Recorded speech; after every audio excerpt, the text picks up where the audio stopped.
Well, welcome everybody. I'm hoping you've had a chance to listen to last week's episode where Laura Kirby and myself did a deep dive into understanding what is rejection sensitivity dysphoria and AuDHD. If you don't know what these are, I'd highly recommend you go back and listen to last week's podcast, but I'd also check your emails because I sent out 2 fabulous posters. One, which shows that overlap between autism and ADHD, that AuDHD, and also a fabulous one on the signs of rejection sensitivity dysphoria. Now, in last week's podcast, we gave you lots of tips and ideas of what to do for young people who might experience this. But if you want to learn more, Laura's course is out now. It is $100 off. This will not be offered next year. I always, when I launch a new course, always offer an extra special. It's a 2-hour course, $49, jam-packed with tips and strategies for both AuDHD and rejection sensitivity. So many. I loved when she talked about monotropism. I loved her strategies about the kettle and boiling with meltdowns. So many great tips. So I highly recommend you have a look at that course. And as a bonus, if you register now while it's out as a new course, you not only get $100 off, you'll get 6 months to do the course. So I know lots of you are busy and you're like, haven't got 2 hours spare right now, although you might have binge watched a show recently, but I understand that's different. That's more relaxing. But I promise you the 2 hours will go really fast and you will feel invigorated and inspired about what to do with our students who have, as any of you have been watching my Facebook or Instagram, it's like a tug of war or the ADHD. It's like a seesaw where they seek sensory, then don't get sensory overwhelmed, where they want social and then socially overwhelmed. In fact, make sure you check out the bingo visual that we've created. It's on my Instagram and my Facebook. So please make sure you follow my Instagram and Facebook. It's funny. My daughter was just saying to me yesterday, Mum, I don't seem to be getting your posts anymore.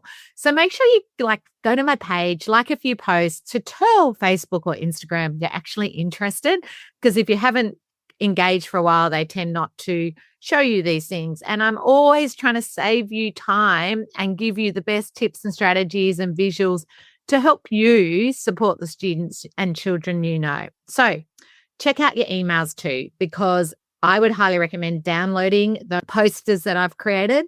And this week's e-zine is having 10 top tips from Laura on understanding ADHD. But things like, number 1, provide structured routines with small, predictable variations, right? And in the course, she'll explain how to do that. Or recognize the delayed processing during overwhelm. And again, she then goes into how to recognize it, what to do, okay? And the student may have intense focus on detail while missing the bigger picture. I have to tell you about my student, Erica, who was so like this.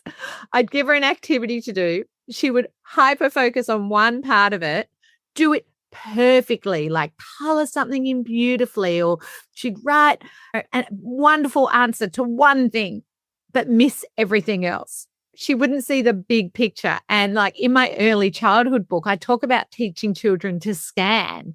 And one of the reasons was with Erica, she'd often go out in the playground and just grab something off someone else, but literally not see the whole picture, not see the other person. She would be so focused, what Tony Atwood calls weak central coherence.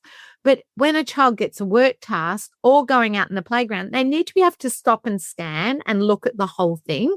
And many of our children hyper-focus on things and then miss the big picture. So anyway, just a little aside, I was just thinking about her, my beautiful little Erica, whose special interest or passion in life was Elmo. And I always knew when she was in a happy mood because she talked to me like Elmo and it was so cute. Anyway, back to this week's episode. This week's episode, I thought would be a great opportunity for you to hear from Jane, who herself has a lived experience of getting a diagnosis of ADHD, then autism. Because remember, in the previous podcast that we explained that in the past, you couldn't be diagnosed with both. We now know you can. And in fact, it's very helpful to understand when children or adults have both the autism and the ADHD, the ADHD, the ADHD. Oh my goodness, I get so muddled with this. But anyway, you know what I'm saying. So if you have a person with ADHD, then it gives you lots of strategies and understanding why things are working and not working. So I think you'll find Jane's insights, both of her lived experience and as a parent, invaluable, but also bringing the woman's perspective to it as well, as a woman with the masking, with how often underdiagnosed and why, also the burnout, the perfectionism, and so much more you're going to hear in this podcast. So please, I know I hate giving you homework, but please do make sure you check your emails for my posters I've sent you, plus this week, the tip sheets. And if you've missed any of these things, you can always go to the blogs that go with these podcasts, and they're always on there for you to access to. So happy learning and listening. Well, welcome everybody. I'm so excited to have Jane McFadden join us on the podcast. The reason I'm excited to have Jane is she is a former psychologist turned neuroscientist. She's an author and a neurodiversity specialist. But more than anything, she has the lived experience plus clinical experience, which is what I think many teachers want. They want to hear both from someone who has a diagnosis and also has that clinical experience. Jane is diagnosed with ADHD and more recently autism. And so I'm excited she's going to share with us about girls and camouflaging and the veneer of coping, as I call it. So welcome, Jane. Oh, thank you. I could not be any more excited, but also disorganized. So that's about standard for me. So thanks for having me, Sue. That's okay. No, that disorganization is what people want, their honesty. And I think many of us feel that way. How do you think it might feel different for an ADHD girl or woman, though, being disorganized? Or as opposed to being autistic as well? Yeah, well, all of that, I suppose. Well, personal opinion, I don't believe there are that many straight ADHDers. If we look at the research, there's only 25%. So there is still a lot of stigma with being autistic, and I am very openly autistic, not because I am particularly comfortable, but because I also want to pave the way for a successful woman to be autistic, come across as, and I'm air quoting, normal, and that's okay. So when I see and hear a lot of people talking about ADHD, I am so excited that one day we will get to a point where people will drop autism in the same way that they drop ADHD. And I have no issue with people using ADHD or autism incorrectly. In fact, I embrace it. When people go, oh, that's such an ADHD moment, I get the offense, but I also think how amazing is it that people are dropping it incorrectly, because this is how they will learn. So when people talk about ADHD and time, I usually take a deep breath and think to myself straight away, well, they're probably autistic as well, or they may be, and they probably don't know that yet. So it is a little bit of a pet hate of mine when I hear people talk about ADHD quite loosely, not knowing that they're often talking about something else as well. And that can contribute to a little bit of the misinformation. I love social media. I tell the mums in my podcast, get on there, get the information, educate yourself, absolutely. But we do want to be careful on what we're following. Are we following someone with clinical experience and lived experience? Or are we following an influencer that's just been diagnosed that doesn't actually know anything? Because we want to be really careful with some people who've had a lot of trauma. They're talking about PTSD. They're not talking about ADHD. So for me, one of the things that I really sit with my nerd brain is around what is what, because so many women have been misdiagnosed. So when we're actually looking at helping somebody, what are we dealing with? And sorry, I get on this is my area. I just love it so much. Thank you. There's so much we can unpack there. And look, I really like what Tony Attwood says. Without a diagnosis, children are judged. With a diagnosis, they can be supported. Now, this is why I love the word neurodiversity, because as a teacher, I rarely have a child with one diagnosis. It's just not right to think, well, the child's only going to have one diagnosis. When you come into it more in a Like when I show my visual of neurodiversity and I ask teachers to select a student who mightn't have all these different diagnoses, what do they think? And even though we don't diagnose kids, we've normally taught enough kids to know, okay, yep, I can see the ADHD, I can see the OCD, I can see the trauma, which you just brought up with the post-traumatic stress. And so I believe as an educator, I need all those bits to give the best support for the child. But what I really want you to talk about the other piece of that, which is the girls, because understanding that girls are so, I know we've improved, but they're still underdiagnosed. And also knowing that overlap. What do you think the difference is as a classroom teacher? How would a girl look in my classroom compared to a boy? Let's start with ADHD. How would they look different? Well, this is it. So I suppose we've got to first up acknowledge that there's a lot of ADHDers that are also going to be autistic. However, they are generally not assessed or it's ruled out quickly. For example, you may get a ped that goes, oh, well, we can rule out autism because Sally's got eye contact. Now, don't. I want to wind Sue up. But so I suppose for me, I always have a theme around what I do is I say it isn't about checking if a child is autistic. It's about ruling it out repeatedly. So it's not about, and that's where I think that's where it needs to go. So for me, for teachers and what I see, so I work with ADHD mums all day, every day. But the reason that I'm in this is nothing about, well, it's pure passion really. And I can say that honestly because I've got no need to do the podcast. I've run a very successful psychology company. There's absolutely no financial gain for me at all. But when I was 14, I had the most hugest breakdown I've ever had in my entire life. Stable upbringing, transitioned to high school to a great school, and I hit a rock bottom that I've never hit before. Now, people that don't know me might think to themselves, oh, well, you probably haven't gone through something really bad as an adult then. I've lost both parents, very, very traumatic quickly. I've gone through numerous health issues. I've moved states. There's been so much grief and roller coaster as an adult.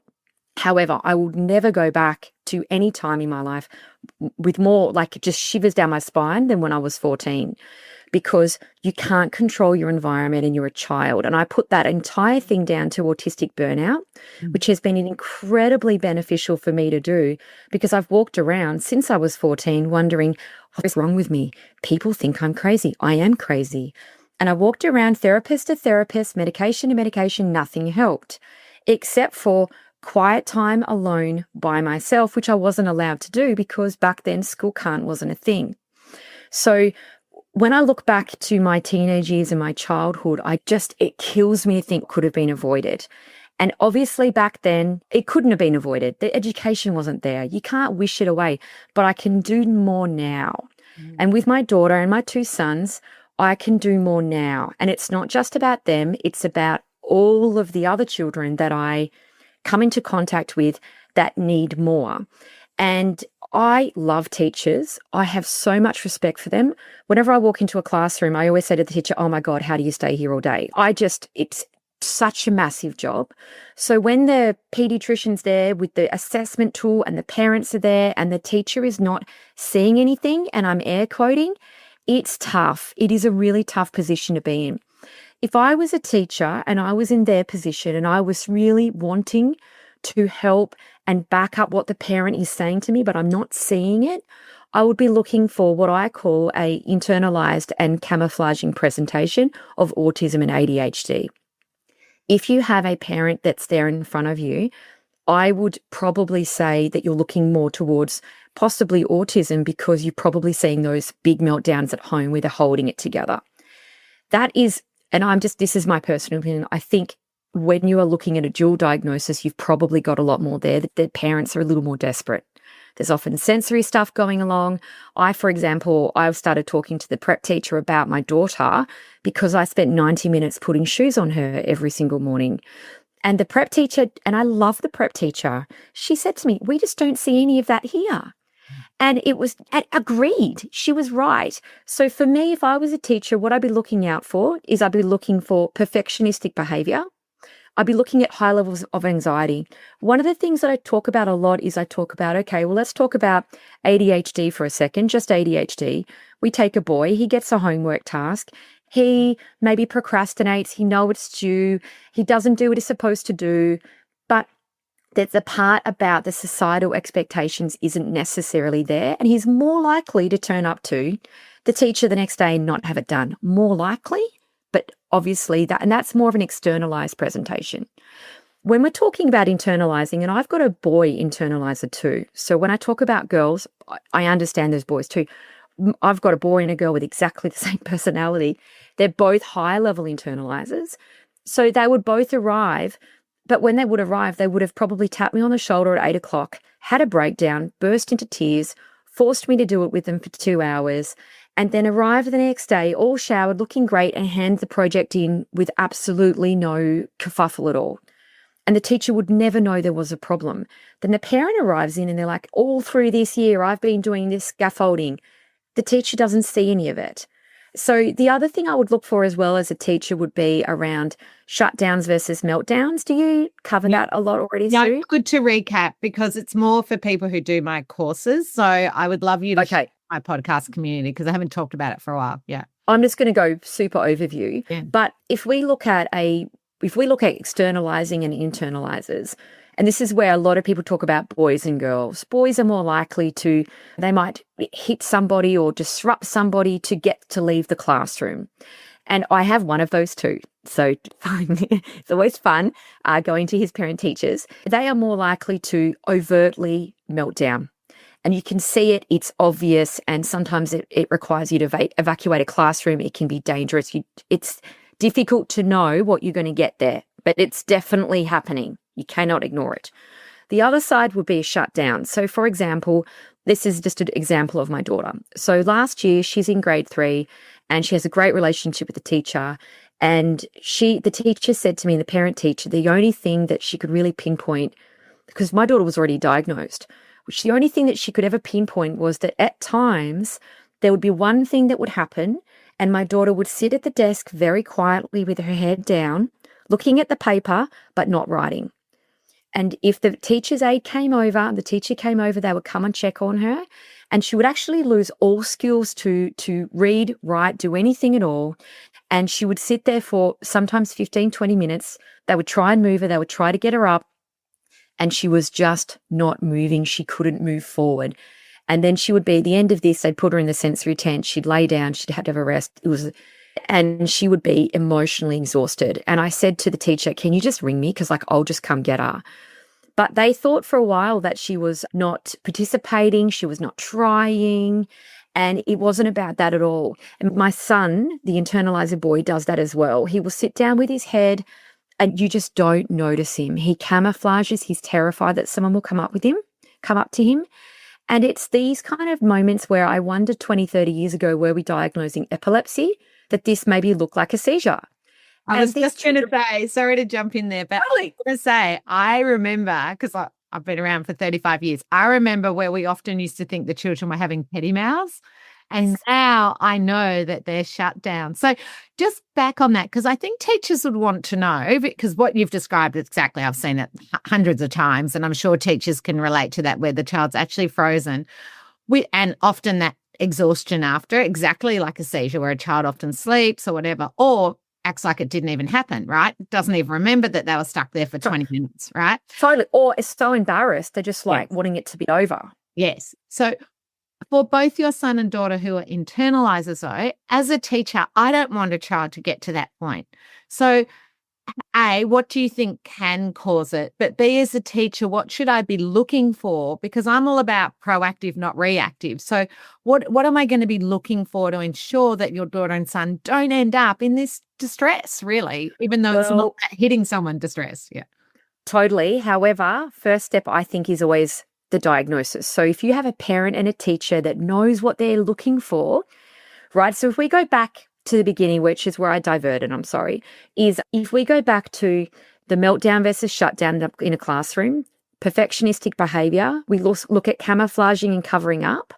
Also, for example, my daughter recently told me that she has got really bad comprehension. We got it tested. She's 9. It said she's actually a 5-year-old level because she's just been covering up and pretending that she knows what's going on. So we're looking at some of these traits. I think socially, we really need to open up our eyes with internalizing and autism in girls, because if I had $1 for every time I talked to a parent who talked about sensory issues, social anxiety, and then ADHD, and I get a bit frustrated because I just think, well, at what point do we just say the autism word? Because it's not a dirty word and we just need to have a look at it. So I think if we looked at, like, for example, the swimming, my daughter went to swimming today. It was a whole thing around getting wet. We look at sensory, we look at anxiety, social, and it's not about not having eye contact or not knowing how to play. It's also about extremely helpful behavior. And it's about not knowing what to do, so playing a role. I will work at the sick bay. I will help pack up. I will pick up rubbish. I will assist this child that's disabled. The amount of autistic girls that I see that go and get the children with diabetes that need to go down to the sick bay, they help them. This kind, caring nature often is because they don't know what to do in the playground. So I think we need to just open up our eyes a little bit more around what could we see, or even talk to the parent about what they see, what their child says, and then even have a checklist of what can I look for to write something down in this teacher's report to the PED. There's so many parents that get stuck because they just don't have a third party that's seeing anything, and no one expects a teacher to say something that's not true. However, I also, as a teacher, if you cannot find anything to write and you're like, I've got nothing, I reckon you're better off just going to the parent and going, can you just tell them that I'm not willing to do it because I don't want to put nothing on mine, which will actually bring down the report. Is there a babysitter? Is there another third party? Is there a gymnastics coach? If I can't put anything helpful down, maybe just leave me out, because it can really make it difficult to assess when you've got someone that's got 0 on there. Do you agree with that, Sue? Absolutely. But I know as a teacher, when we have children who are masking or camouflaging, that it can be so hard because, as you said earlier, we have 30 kids in the class. So totally very hard then to be asked to fill that in. But just back on a couple of things you've said that I couldn't agree more with. Number one, most people have heard me say it's all about ruling it out. So teachers, I think for teachers, when you're filling in that form, there is nothing wrong with saying, look, I really think the parents should rule this out. I haven't seen behaviors, but I think they might have, because you just talked about a few things. With the girls, number one, the hyperlexia, the reading and the comprehension not matching. So like that, who would have thought sending to the psychologist, okay, this child's a very proficient reader, but actually can't comprehend it. So so that actually would be helpful. It would also be helpful to know, oh, she's playing with the year 6s and she's in prep, or she's not playing with her peers. See, for me, that's a sign of a girl on the spectrum.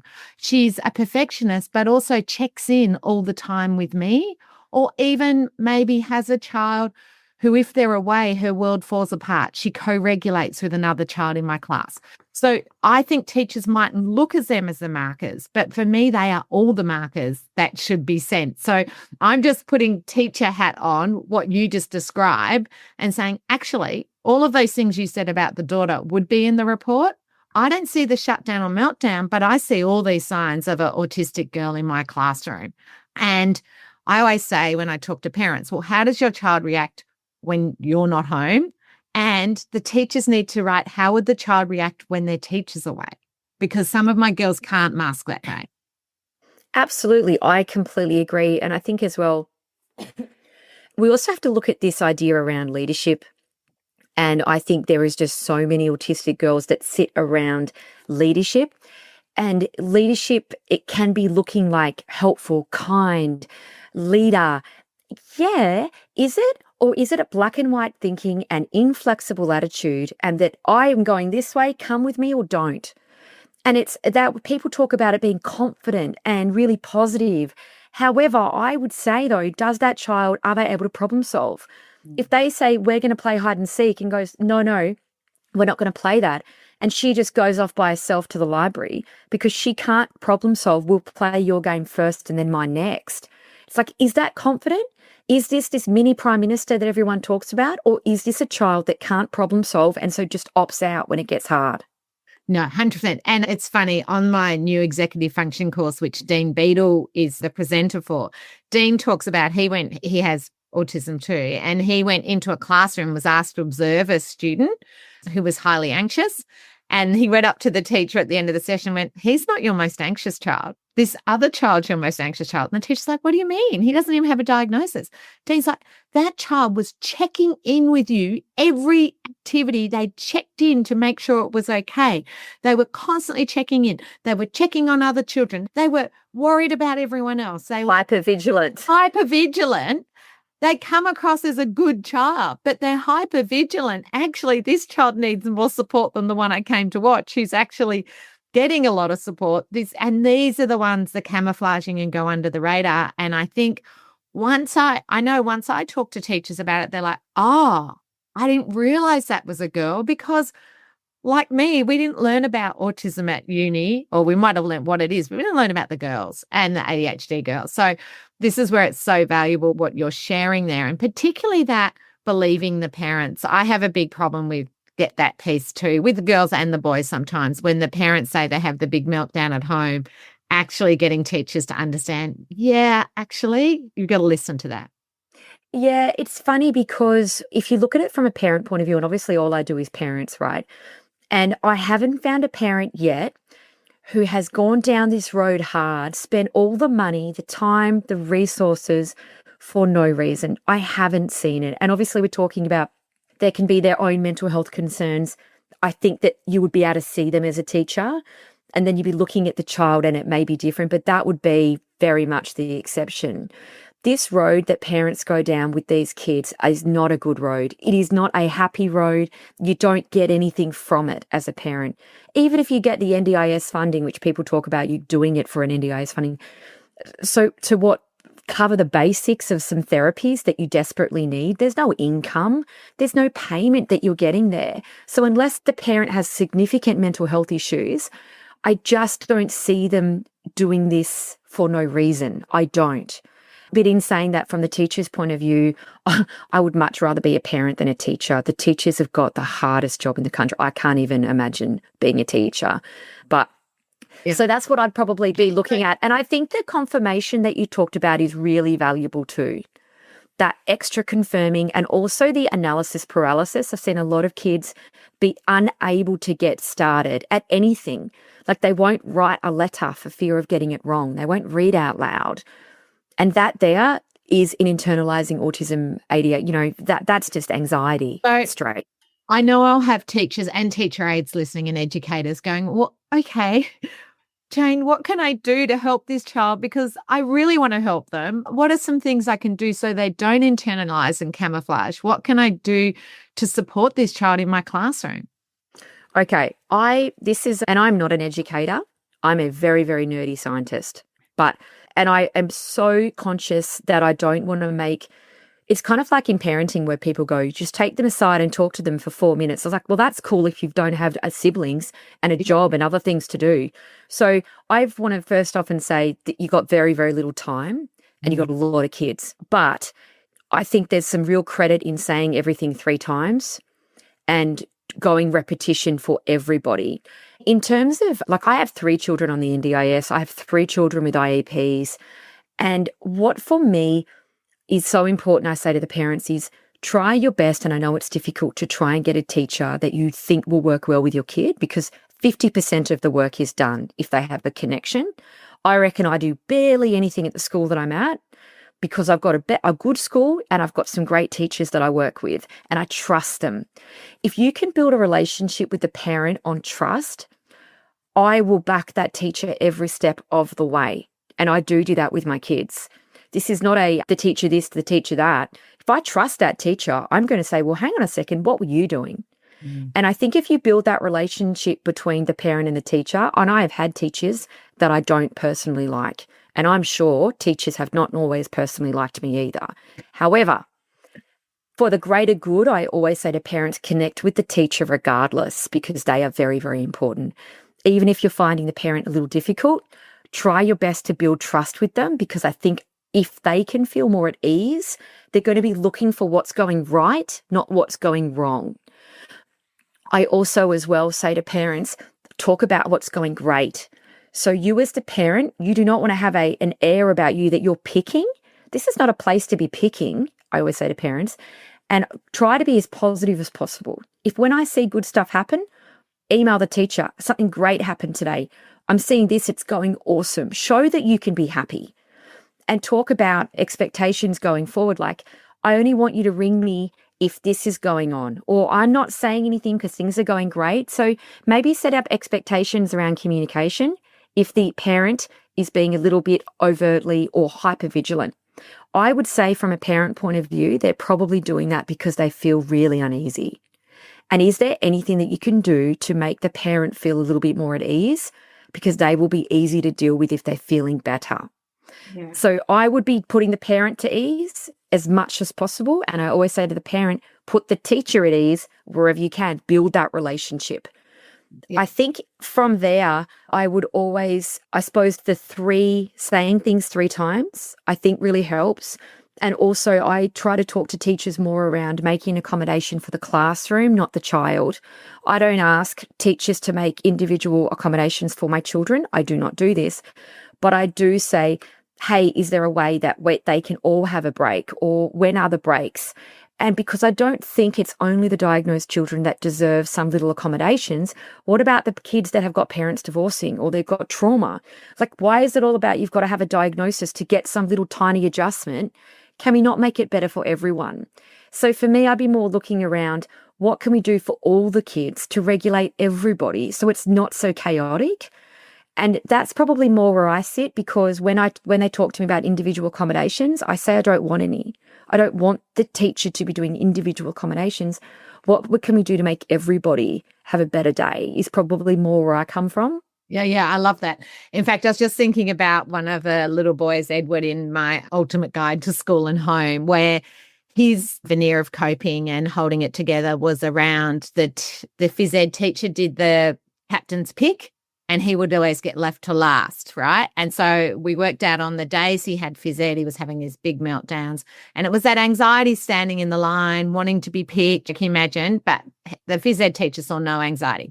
Anyway, the beautiful phys ed teacher, he actually, the days of phys ed, had a whiteboard he'd put in his window of his classroom so that my student could see which group he was going to be in. There was no more captain pick. But what's shocked the phys ed teacher, all the kids went past to look.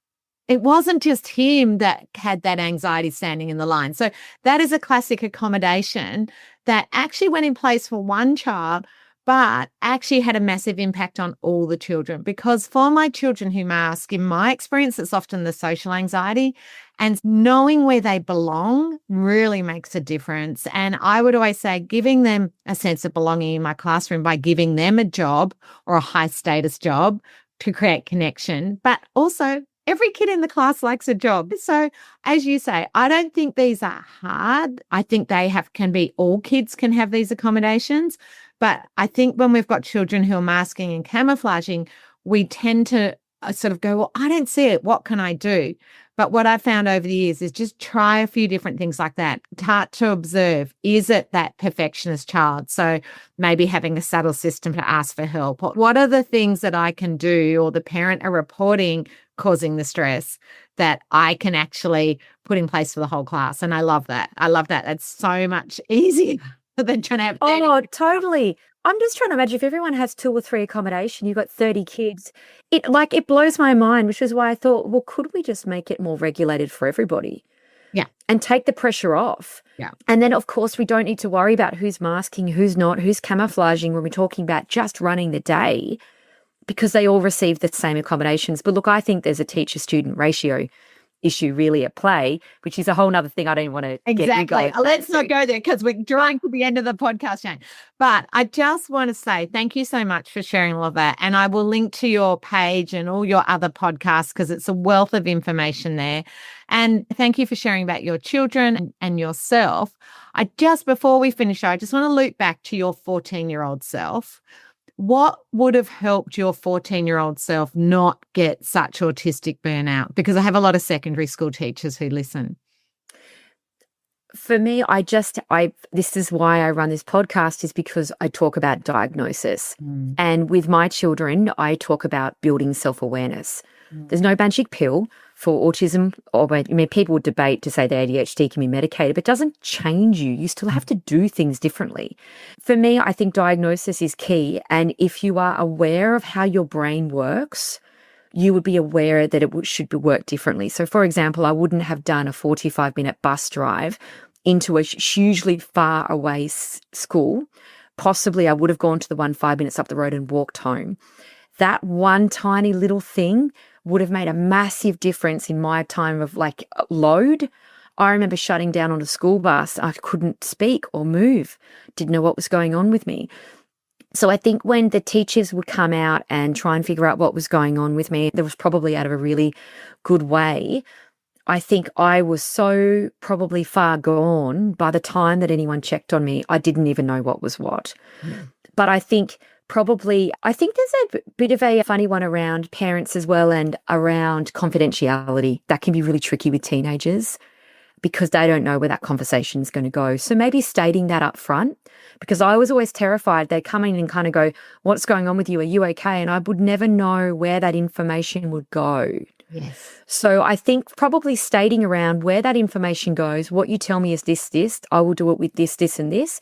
Or if you just say this is completely private. I think the confidentiality probably, when you're a child or a young adult, you don't necessarily understand that. No, it would have opened up vulnerability if I had have known what the confidentiality was. And I always say with especially my boys on the spectrum, but I think it's true of the girls, like if you need to talk to that child, don't come and get them from the classroom because every other teenager is going to see them taken out. Send them on a job. And then the psychologist might bump into them, or that I call it non-threatening withdrawal, because just an adult turning up as a teenager is quite threatening. Thinking how you can be more subtle in and I always think a walk is better for a teenager, a bit like teaching them to drive.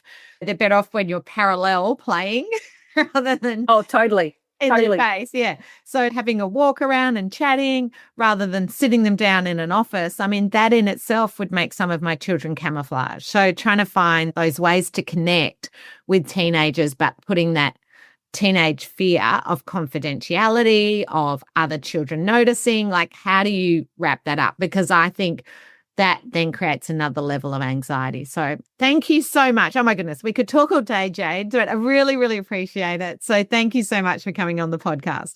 Oh, thank you. And you know what, true to form, Sue, I'm just going to add one really quick thing. Yeah, I have spoken to so many autistic girls who have gone to a library at school as a teenager and looked up the DSM-5 and diagnosed themselves as autistic. So maybe if you've got a library, leave your autism and ADHD books there and let people find their own path, and they can go back to their parent if they need to and say, I think I have this. I think having those books readily available is always a good thing too. Well, I personally think we have all these books on sexuality. We have all these books on religion, where we should have more books on neurodiversity. Just like all those books are available, every school should have these books out and free for the children to look at and read about, but also when they see it in other children, they can support it. So I really believe we should have all these. Can I tell you about PDA? Can I tell you about ADHD? All of my favorites from my website. But why aren't they just sitting out in the library? That's what I mean. So if we're relying on the parent and the teacher, well, how about we just give the child the book and let them read it? Yeah. And one of my little boys, All Cats Have Asperger's, it's changed its name now. I love that book. I've got it at home. Yeah. So I do that one. I don't do that one. I do this one. I used to do that one. And then he's like, yeah, I think I am like a cat. And I think I probably have Asperger's. Yes, because his logical brain told him this is all me, and how empowering. How empowering. So I thank didn't even really, I didn't even realize I was autistic until I read that book, All Kids Have Autism. I read it, I was like, oh my God, I have that. love it. Well, thank you so much. I really appreciate your time. And I know this will be really valuable for everyone who listens to it. Thank you, Sue. Bye. I hope you got some great insights and understanding to our girls who camouflage and mask, and maybe have had an opportunity to reflect on girls you've known in the past who may have been very much like Jane explained during this podcast. I hope you found that helpful. Please do not forget to go and download the posters I told you about at the beginning. Have a look at the new course with Laura, 2 hours, $100 off, 6 months to do it.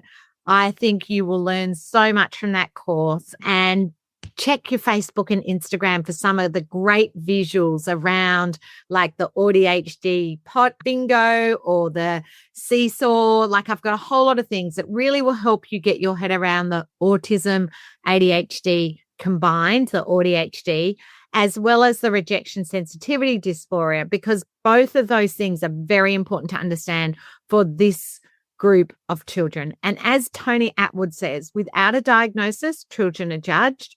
With a diagnosis, they can be supported. Understanding ADHD is all about supporting our children. As Jane just talked about, the burnout, the masking, understanding how we can best support our children so they can get the most out of their learning. Hope you enjoyed this episode, and I hope that I'll see you in the course.